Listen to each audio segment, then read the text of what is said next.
Guys, good morning. এতিয়া মই অধিকাৰীত আছোঁ বেংগলত মাৰ ঘৰত শ্বশুৰবাৰীৰ পৰা আহি গ'লোঁ। বৰষুণ দেখিছে ৰাতিপুৱা বৰষুণ আজি 2 দিনৰ পৰা বৰষুণ দিয়ে আছে আমাৰ এইফালে। এয়া চব সৰিয়হ শাক আজি এইটো হ'ব আঞ্জা ৰাতিপুৱা হ'ব ৰাতিপুৱা নহয় দুপৰীয়া সাজটো হ'ব এইটো। তাৰপিছত আমাৰ ঘৰৰ মুখতে চব স্কুলৰ বাছ বেয়া হৈ গ'ল আজি ল'ৰা ছোৱালী স্কুল যাব পৰা নাই। এতিয়া ষ্টাৰ্টিং কৰিছে চব ষ্টাৰ্ট কৰিছে বৰষুণ দি আছে বাছ এতিয়া ষ্টাৰ্ট হৈছে স্কুলৰ টাইমে শেষ হ'লগৈ।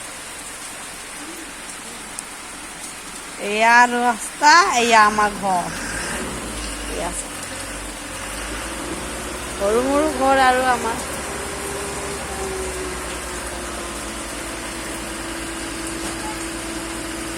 হ'ব আজিলৈ ইমানটো।